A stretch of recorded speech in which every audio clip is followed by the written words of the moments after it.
Aleluia. Paz do Senhor, queridos. Toma seu lugar aí, mas não saia dessa unção por nada. Oh, poder de Deus maravilhoso que nós estamos sentindo aqui. Aleluia. Glória a Deus. Uau. Tá poderoso, hein? Tem dia que o negócio é diferente. Amém. Glória a Deus. Agradecer essa oportunidade. Agradecer a visita da Zezé, que aceitou meu convite. Deus abençoe, amada. Tem mais alguém que nos visita aqui essa noite? Amém. Você que está nos visitando aí pelas redes sociais, muito obrigado aí. Deus tem uma palavra para o seu coração. Amém. E eu quero estar dentro daquele tanque. E eu quero que a água esteja bem fria, tá? Tá cheio de testemunha aqui. Eu vou estar lá dentro. Aleluia. Uau. Bom, já acredito que mais de 40 dias que eu ministrei aqui na última quarta-feira. E já alguns dias antes de ministrar, Deus tinha me levado à leitura e a meditar na palavra do livro do profeta Abacuque. Mas eu falei, deixa aí, que eu preciso lapidar mais um pouco a respeito de Pedro, que eu vou pregar, da próxima pregação a respeito de Pedro. Então já faz alguns dias que eu venho meditando nessa palavra, e o Senhor sabia por que eu precisaria meditar tanto nessa palavra. Eu ainda não sabia, mas Ele sabia. Então, creia que o Senhor já fez uma obra na minha vida através dessa palavra esses dias. E eu creio que Ele vai fazer na sua também. Você que está aí preocupado, ansioso, por causa da viagem, da imersão, descansa teu coração. Recebe essa palavra, que depois dela, você vai ver que vai passar toda a ansiedade, todo o nervosismo. Amém? O profeta Abacuque teve o seu livro escrito em torno do ano 600, 605 a.C. E o propósito de Abacuque era guiar o povo de Israel em direção à fé em Deus, durante o período terrivelmente conturbado que seguiria antes da primeira invasão de Judá por Nabucodonosor, quando Daniel, Ananias, Misael e Azarias foram levados cativos para a Babilônia. Ele é um dos profetas menores da Bíblia. Porém, a nomenclatura profetas maiores e menores é apenas uma forma de classificação. A designação como maior ou menor se refere ao tamanho da obra literária produzida pelo profeta, e não à importância do seu ministério. Uma característica de Abacuque, diferente da maioria dos outros profetas, é que sua obra ela não é uma sentença dirigida diretamente ao povo, mas sim mais um diálogo do profeta com Deus. E vamos meditar um pouco nesse diálogo de Abacuque com Deus. São 3 capítulos, a gente vai falar alguma coisa de cada capítulo, não dá para fazer a leitura de tudo aqui, mas se isso te interessar, te despertar depois, leia o livro de Abacuque lá na tua casa, amém? Abacuque, capítulo 1, diz assim a palavra do Senhor. Oráculo revelado ao profeta Abacuque, nome babilônico, que significa abraçar o entendimento. Questiona o profeta: ó Yahvé, até quando clamarei por tua ajuda, sem que tu me des ouvidos? Até quando protestarei diante de ti violência, sem que me tragas alguma salvação? Por que me fazes contemplar a injustiça, de observar com clareza toda a maldade de campeia nessa terra. A destruição e a violência estão diante de mim. Também há todo tipo de contendas, discórdias, e o litígio é comum. Por este motivo, a lei e o direito se enfraquecem, e a justiça nunca prevalece. Os ímpios prejudicam e extorquem os justos, e assim a justiça é pervertida. Amados, Abacuque está diante de um cenário de inconformismo, né? Abacuque ele está inconformado com o que está acontecendo dentro do próprio povo de Israel. O que acontece? O rei da época, o rei Joaquim, era um rei mau, perverso, ganancioso. O profeta Jeremias escreve assim no seu capítulo 22, verso 17, a respeito desse rei Joaquim: contudo, tu não tens olhos nem coração, a não ser para a tua própria mesquinhez e ganância, para derramar sangue inocente, para oprimir os fracos e praticar a extorsão. Então, nós estamos aqui diante de um rei mau, um rei que agia mal. E a história nos mostra que quando o rei é mau, o povo também se comporta mal. Porque quando o rei não é justo, o povo também se sente no direito de praticar a injustiça. Quando o governo não é justo, o povo se sente no direito de praticar a injustiça. Então tinha todo tipo de injustiça no meio do povo nessa época, nesse contexto aqui de Abacuque. Tanto do rei para com o povo, tanto do povo para com o povo.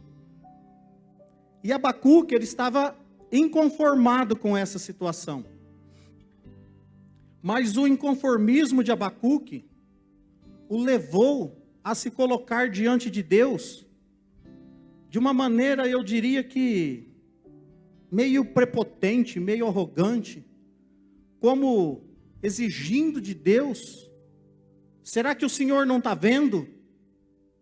Olha aqui, o que está acontecendo? Até quando, Senhor? Até quando eu vou ver isso? Até quando eu vou passar por isso?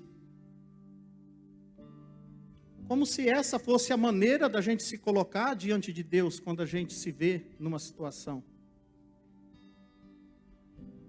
que a gente considera de injustiça. E foi assim que Abacuque se colocou diante de Deus. Mas Deus é bom. Amém? E Deus, então, ele responde a Abacuque. Antes do verso 5, na minha Bíblia aqui, tem até um subtítulo aqui: resposta de Deus, estou agindo. Então o verso 5 diz assim, Deus falando para Abacuque, respondendo a Abacuque: então contemplai as nações e atentai, maravilhai-vos, porquanto eis que realiza em vossos dias uma obra de tal magnitude que não conseguiríeis acreditar se tudo isso simplesmente lhes fosse contado. Segura aí, não passa para vocês ainda não. Porque eu imagino que se houve um espaço de tempo aqui, entre o verso 5 e 6, Abacuque deve ter sentido um alívio. Porque ele se coloca diante de Deus, ele contesta Deus, ele afronta Deus. Até quando vamos passar por isso? Até quando? Por quê? O Senhor não está vendo toda essa injustiça? Aí Deus responde.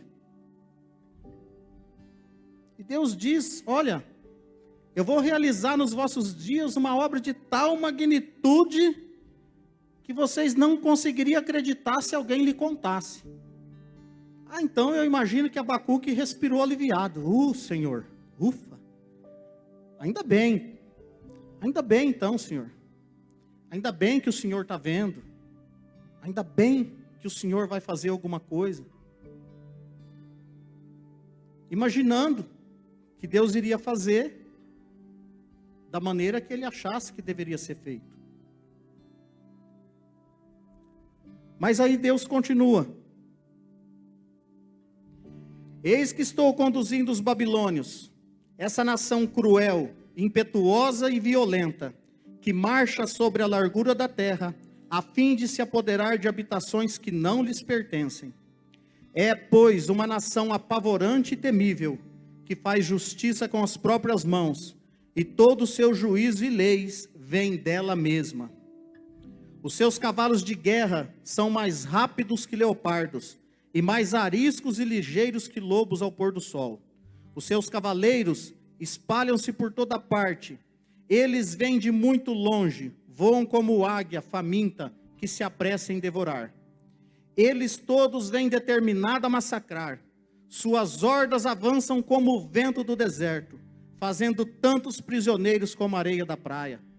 Desprezam o poder dos reis e se escarnecem de todos os governantes. Riem diante de qualquer cidade fortificada, pois costumam construir rampas de terra e por meio delas invadem todas as fortalezas. Então, passam com o ímpeto de uma ventania e seguem adiante. Eles, porém, são homens carregados de culpa e condenação, porquanto têm como Deus a sua própria arrogância e força. Deus respondeu para Abacuque, mas acho que a resposta não era a resposta que Abacuque esperava. Você acha que está ruim, Abacuque? Você acha que está difícil? Vai piorar um pouco. Vai piorar um pouco.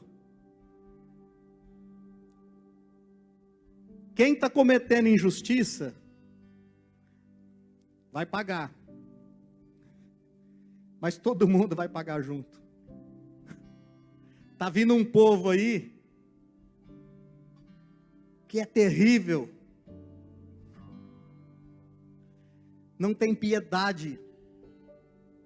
Não tem dó. Está vindo um governo aí que não é fácil. E todo mundo vai pagar. Essa era a resposta que Deus tinha para Abacuque. Você está inconformado? Você está desesperado? Você está achando que não está certo? Você está achando que não está bom? Vai piorar um pouco. Mas às vezes é necessário.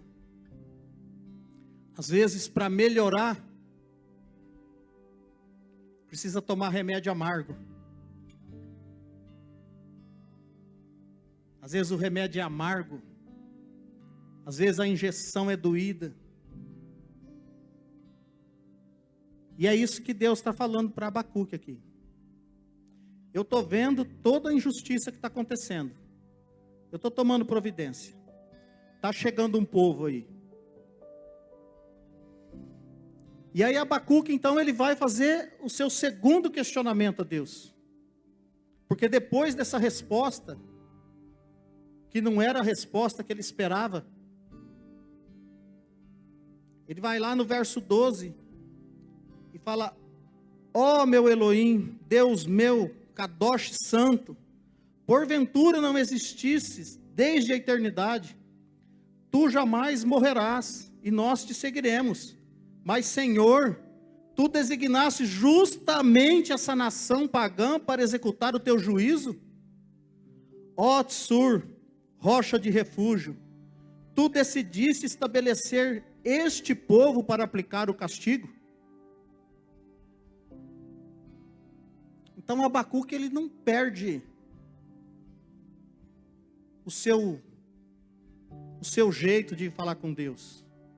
Quando Deus dá a resposta que não era a resposta que ele esperava, ele mais uma vez ele vai falar com Deus assim, meio que como quem fala de igual para igual, se sentindo assim no direito de cobrar uma resposta, de exigir.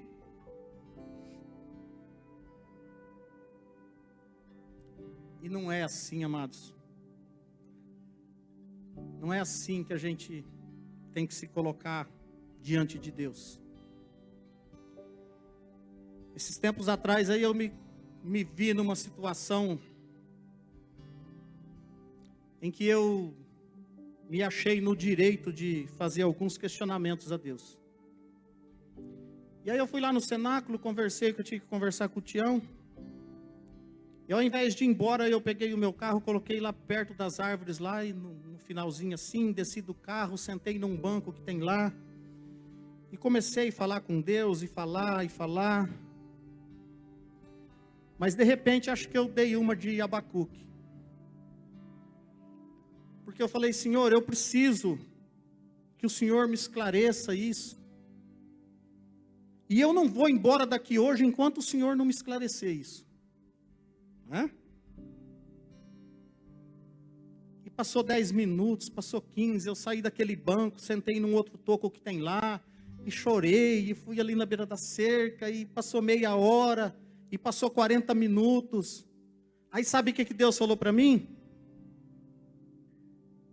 Nada. Porque Ele não tinha obrigação de me falar nada. Se eu tivesse falado com Ele da maneira como a gente deve conversar com Deus, talvez assim, se fosse da vontade dEle, se Ele achasse que era necessário, talvez assim Ele poderia me responder alguma coisa. Mas eu chegar lá como um menino mimado, de 53 anos, e falar, eu não saio daqui enquanto o Senhor não falar comigo. Aí a hora que deu um estalo assim, eu dei uma olhada para o lado assim, para ver se o Tião não estava por perto. Falei, será que eu estou passando essa vergonha aqui só na frente de Deus? Tá bom. Se só Deus está vendo eu passar por isso aqui, tá bom demais. Entrei no meu carro e fui embora cuidar da minha vida, porque não é assim, amados. A gente não tem esse direito de falar assim com Deus. Não é dessa maneira. Mas Abacuque, ele foi um homem usado por Deus. Deus tratou com ele. Mas Abacuque continua ali fazendo uma série de questionamentos e expondo muitas coisas a Deus, do que ele achava, do que ele pensava. E aí, já no capítulo 2,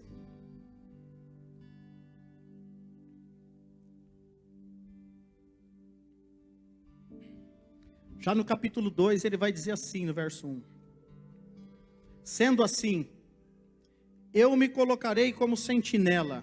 Depois que ele falou tudo que ele achava que tinha que falar para Deus. Sendo assim, eu me colocarei como sentinela sobre minha torre de vigia. Tomarei posição sobre a muralha. Aguardarei para ver o que Yahvé, o Senhor, me dirá. E que resposta receberei aos meus questionamentos.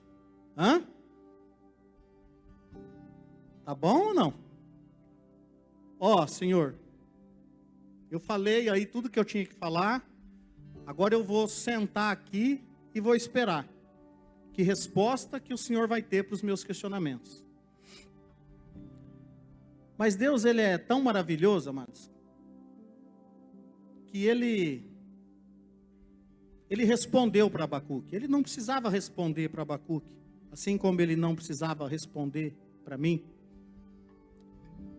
Mas Ele respondeu para Abacuque, porque a resposta de Deus para Abacuque, ela serve para mim hoje, ela serve para você, e essa resposta, ela já deve ter fortalecido a fé de muitas pessoas, e vai continuar fazendo isso por muito tempo,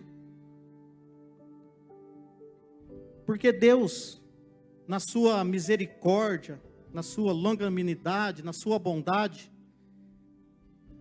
Então no verso 2 ele fala com Abacuque.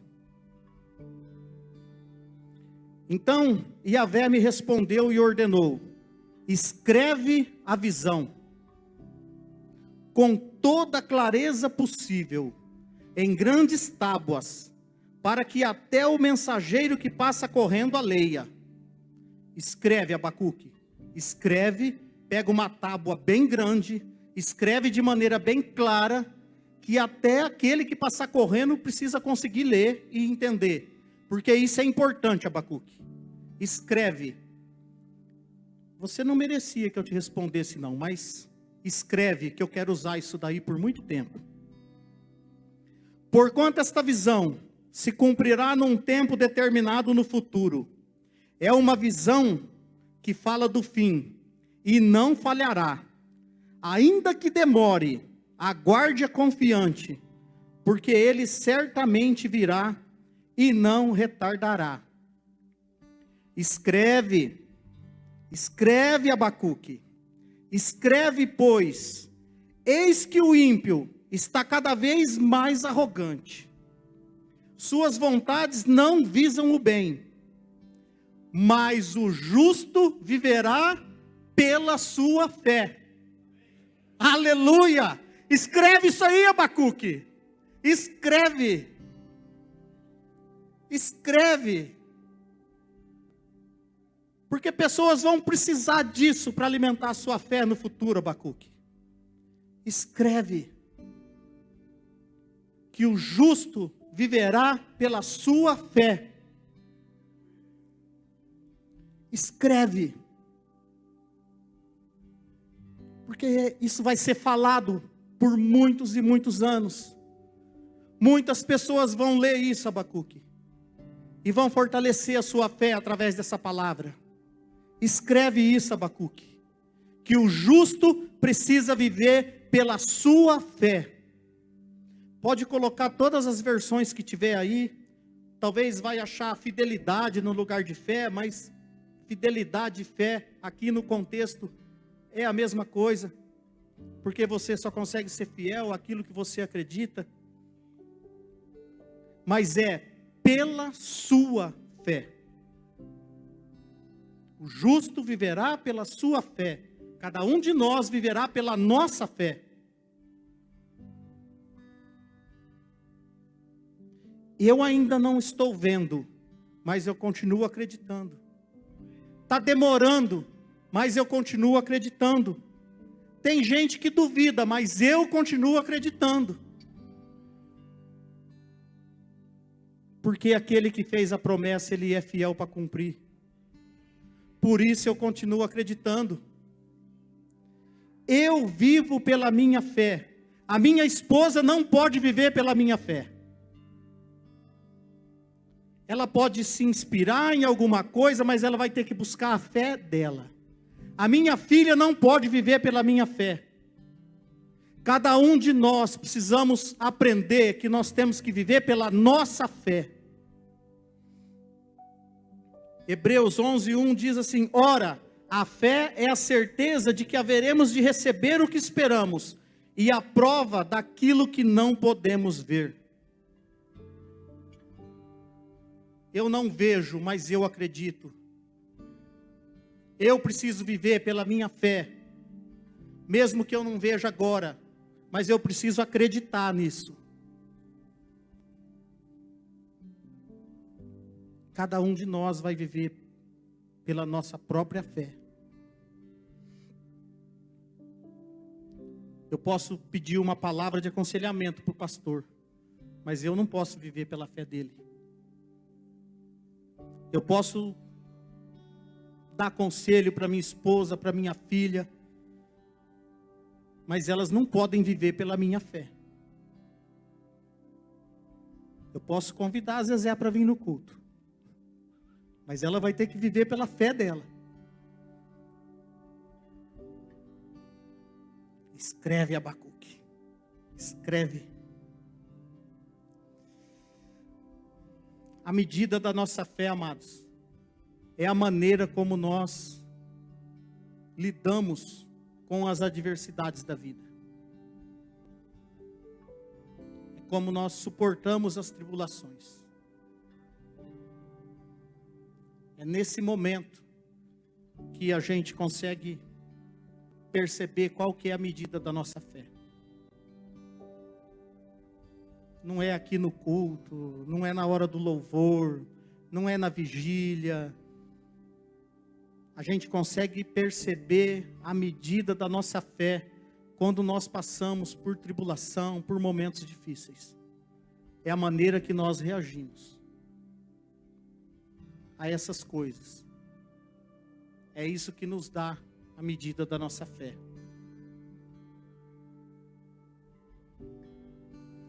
Aí depois do verso 5 ao 20, Deus vai revelar a Abacuque tudo que ele vai fazer, como ele vai conduzir, que depois da Babilônia ter dominado o povo, então aí Deus vai tratar com a Babilônia também, vai derrotar a Babilônia, depois de ter cumprido o juízo que precisaria cumprir sobre o povo de Israel. Deus explica tudo para ele, como que vai ser, até o verso 20, do 5 ao 20.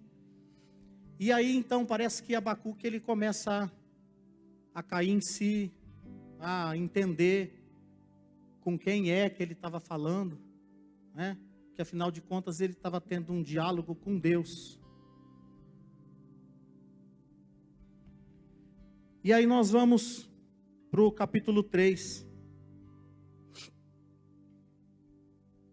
Quando aí então Abacuque mais centrado, aí ele faz então uma oração, um cântico.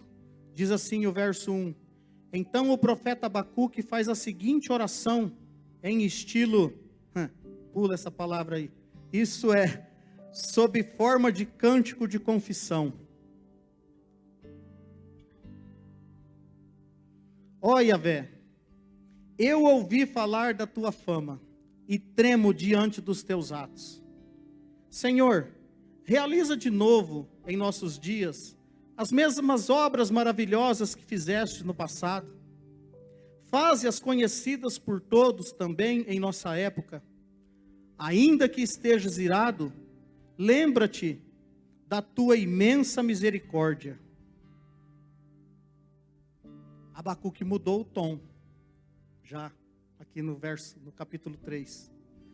Ele já mudou a maneira de se dirigir a Deus.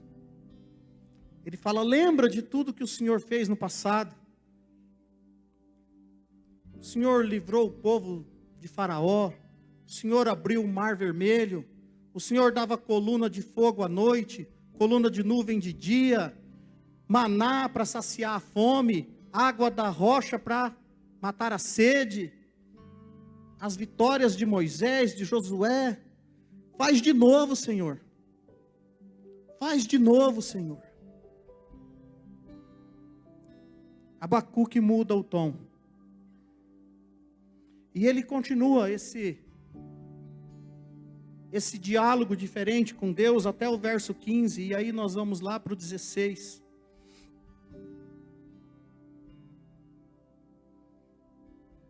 E ele diz assim no verso 16: assim que eu ouvi tudo isso, as minhas entranhas se comoveram, meus lábios tremeram, meus ossos desfaleceram, minhas pernas vacilaram. Portanto, aguardarei em tranquilo silêncio o dia da tribulação, que virá sobre o povo que nos oprime. Olha só que mudança, aguardarei em tranquilo silêncio o dia da tribulação que virá sobre o povo que nos oprime. Ainda que a figueira não floresça, nem haja uvas nas videiras, mesmo falhando toda a safra de olivas, e as lavouras não produzam mantimento, as ovelhas sejam sequestradas do aprisco, e o gado morra nos currais. Deixa esse verso 17 aí.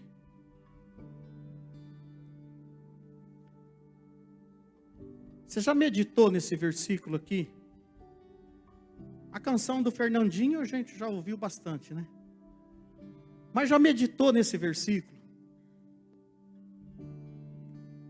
Que naquela época, no contexto da época, se a figueira não florescesse, se não houvessem uvas na videira, se a safra das olivas falhasse, se as lavouras não produzissem mantimento, se as ovelhas fossem sequestradas, e se o gado morresse, não sobrava nada.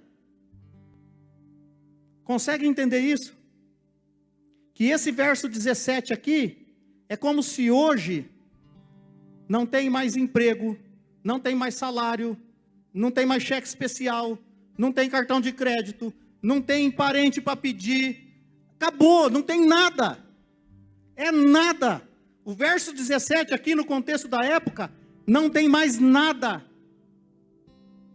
acabou, é o fim de tudo.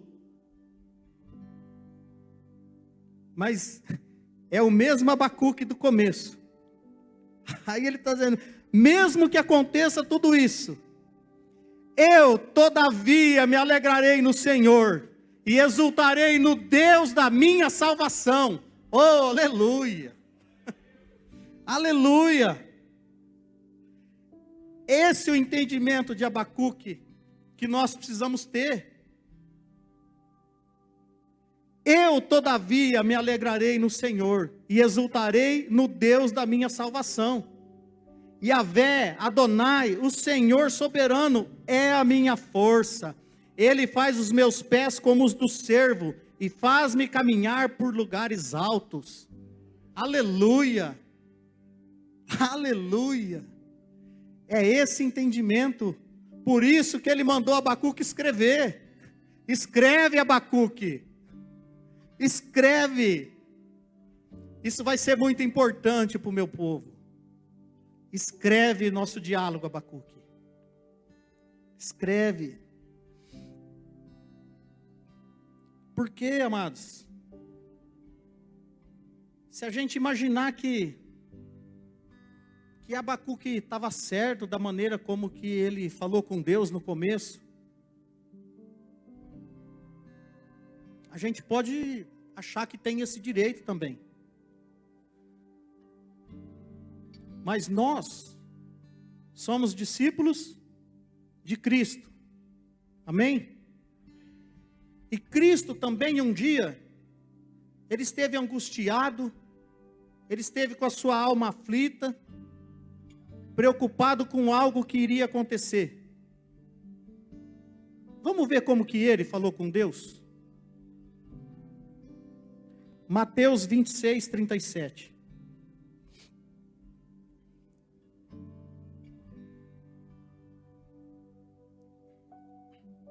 Porque talvez se a gente ficar só no Abacuque, falar, mas também, né, tudo que estava acontecendo na época, tá, ele falou, mas vamos ver como que Jesus falou? Mateus 26, 37. Levou consigo a Pedro e aos 2 filhos de Zebedeu, e começando a entristecer-se, ficou profundamente angustiado. Então, compartilhou com eles, dizendo, a minha alma está sofrendo dor extrema, uma tristeza mortal. Permanecei aqui e vigiai junto a mim. Seguindo um pouco mais adiante, prostrou-se com o rosto em terra e orou. Ó meu Pai, se possível for, passa de mim este cálice. Contudo, não seja como eu desejo, mas sim como tu queres. Percebeu a diferença? Verso 42. Afastando-se mais uma vez, orou dizendo, ó meu Pai, se este cálice não puder passar de mim sem que eu o beba, seja feita a tua vontade.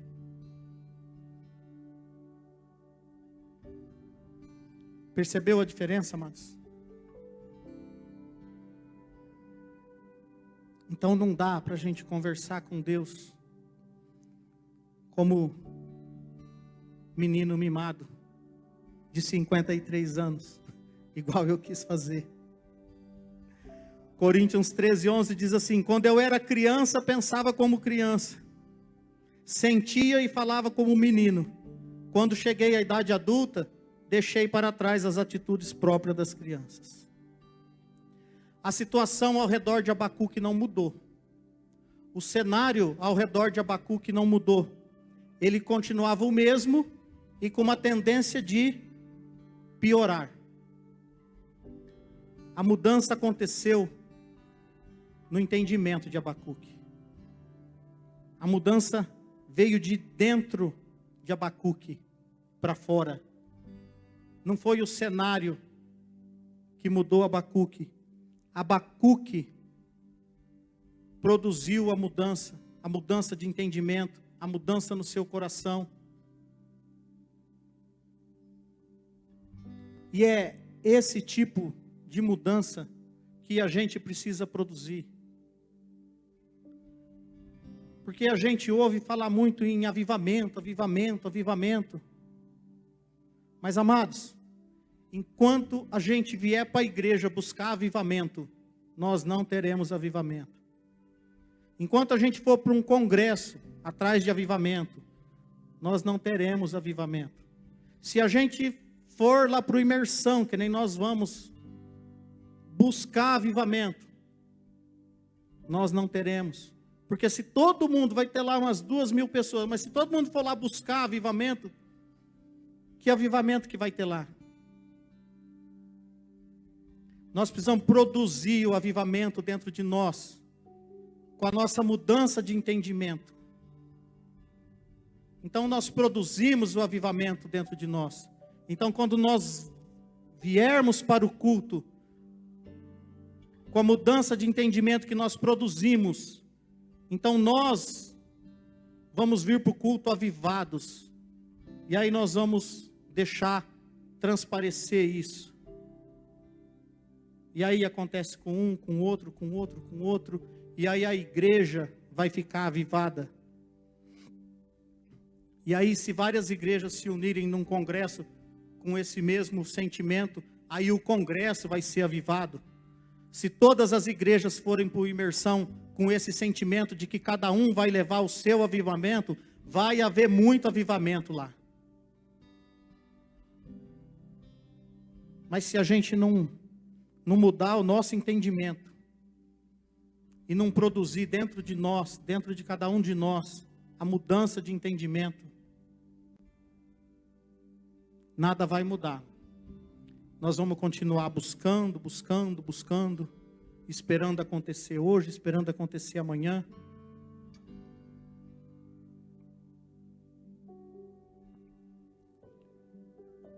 Deus pode usar da sua misericórdia e fazer alguma coisa aí. Mas a tendência é não. É que se a gente não produzir a mudança dentro de cada um de nós, que nada vai acontecer, que nada vai mudar. Amém? Foi isso que eu consegui extrair desse texto, esses dias que eu meditei nele, e ele foi um bálsamo, um remédio, por tudo que eu passei nos últimos dias. E aí Deus é tão bom, fui tomar uma última dose hoje, e tudo está bem, pelo poder do nome de Jesus. Amém?